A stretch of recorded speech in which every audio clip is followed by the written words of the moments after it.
It was a quiet afternoon in a suburban neighborhood when a routine patrol took a shocking turn.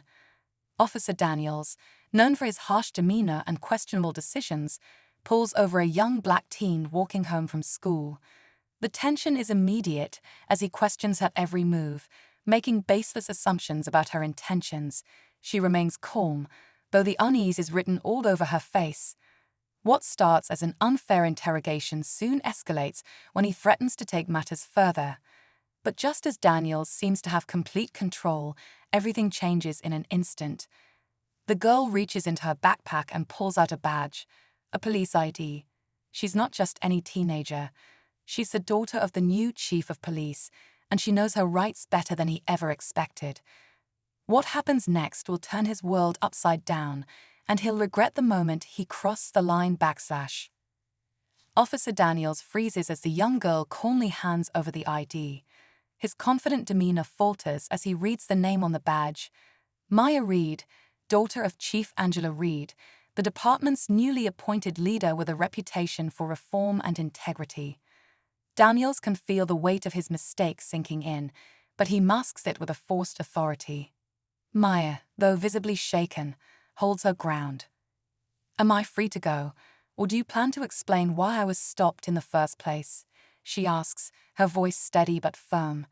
Daniels stammers, trying to justify his actions, but Maya isn't buying it.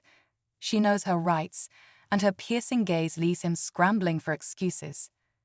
What Daniels doesn't know is that Maya had already recorded the entire encounter on her phone, and as cars begin to slow down, curious drivers watching the scene unfold, the situation is quickly spiraling out of his control.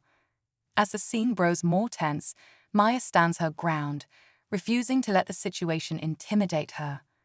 Officer Daniels glances nervously at the passing cars, knowing every second increases the chance of someone calling it in, or worse, recording. Maya catches this and presses in further. "You stopped me without cause," she says, holding up her phone. "I've got everything. Do you really want to escalate this?" Daniels takes a step back, his mind racing. The badge in her hand is no ordinary prop. She's connected to one of the most powerful figures in the city's police force. He knows Chief Reed's reputation for holding officers accountable, and any misstep here could destroy his career. But instead of owning up to his mistake, Daniels doubles down, his pride outweighing his better judgment. Meanwhile, Maya's phone buzzes. It's a text from her mother, checking in, unaware of what's unfolding. Maya glances at it, her jaw tightening. She knows her mother would be furious, but she hesitates. Should she make the call? Daniels, watching her closely, senses the hesitation, but his relief is short-lived. A bystander, unnoticed until now, steps out of their car, holding their own phone, clearly recording. The walls are closing in on Daniels, but he's still determined to maintain control. Daniels' confidence is unraveling with each passing second. The bystander filming the encounter steps closer, their phone pointed directly at him. "Is there a problem here?" they ask, loud enough to draw the attention of more onlookers. Daniel stiffens, his authority slipping away as the situation spirals beyond his control. Maya watches him carefully, her calm exterior masking the adrenaline surging through her. She's prepared to handle this, but she knows one wrong move could make things worse. The tension thickens as another patrol car pulls up. Daniel's heart sinks when he recognizes Officer Ramirez stepping out, a colleague known for her loyalty to Chief Reed. Ramirez scans the scene, her eyes narrowing as she spots Maya and the crowd forming. "What's going on here?" she asks firmly, directing the question at Daniels. He stumbles over his words, trying to explain, but his excuses only make things worse. Maya steps in, her voice steady. "He stopped me for no reason and started questioning me like I didn't belong here." Ramirez's expression hardens as she listens. The crowd murmurs, the phones now pointed at both officers. Daniels can feel the weight of every pair of eyes on him, and the pressure is suffocating. As Ramirez turns to Maya, Daniels knows one thing: this is far from over. Before Ramirez can respond, a voice cuts through the tense atmosphere. "Maya, are you okay?" Everyone turns to see a tall woman stepping out of a sleek black car parked nearby. It's Chief Angela Reed herself, still in uniform, her presence commanding instant attention. Maya's expression softens with relief, but Daniel's looks like he's seen a ghost. The chief strides forward, her sharp gaze taking in the scene, the bystanders, the phones, and her daughter standing resolutely beside a flustered Daniels. "Officer Daniels," Chief Reed says coldly, her tone dripping with authority. "What's going on here?" Daniels stammers, trying to explain, but his words are disjointed. Maya steps forward, cutting him off. "He stopped me for no reason, Mom. He assumed I was doing something wrong because I was walking in this neighborhood." The crowd murmurs louder now, and Daniels can feel his grip on the situation slipping entirely.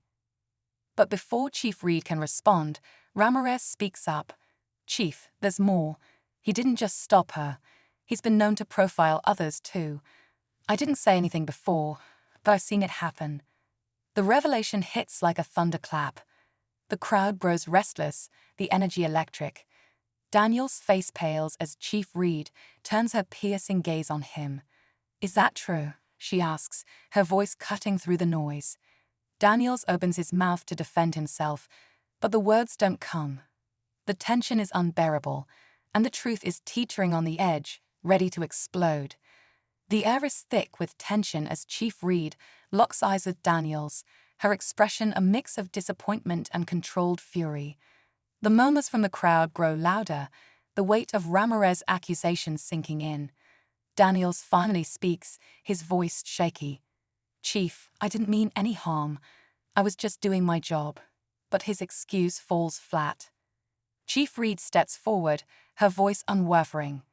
"Your job is to protect and serve, not target innocent people, especially not based on assumptions or prejudice. This isn't the first complaint I've heard about you, Daniels. And now there's evidence." She nods toward the crowd, their phones still recording. Daniels knows he's out of options, but just as he's about to plead his case, Maya interrupts. "It's too late for that," she says, her voice calm but resolute. "People like you have gotten away with this for too long." The crowd cheers softly, their support giving Maya strength. But then an unexpected twist unfolds. Ramirez steps closer and places her own badge on the hood of the patrol car. "Chief, if we're holding people accountable, I need to come clean. I've seen this happen, and I stayed silent. That makes me complicit, too." The crowd goes silent, stunned by Ramirez's confession. Even Chief Reed is momentarily taken aback, but she quickly regains her composure.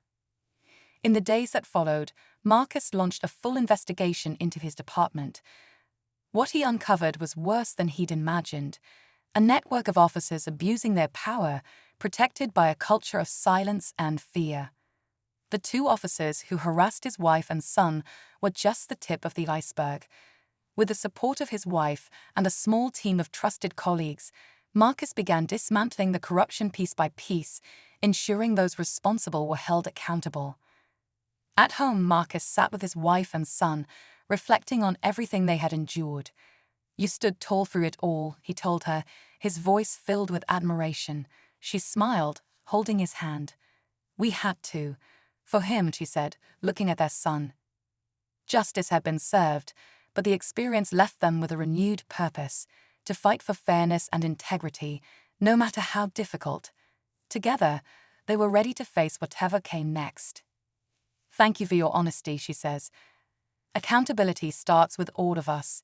Turning back to Daniels, she adds, "You're suspended, effective immediately. An internal investigation will follow." As officers escort Daniels away, Maya looks at her mother, a quiet understanding passing between them. The tension eases, but the moment is far from forgotten. As Maya and Chief Reed walk toward their car, Maya whispers, "This isn't just about me, Mom.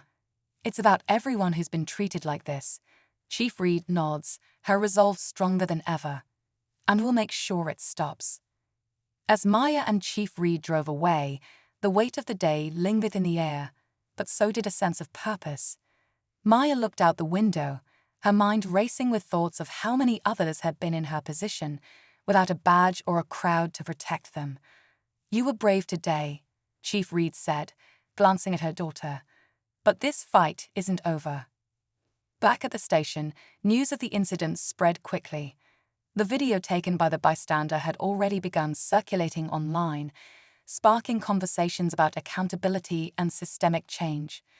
Chief Reed wasted no time launching a full investigation into Daniel's actions and the department's broader practices, determined to root out bias and rebuild trust in the community. For Maya, the experience became a turning point. She knew this wasn't just her story, it was a call to action. And as the city began to reckon with its truths, she felt hope that real change was finally within reach.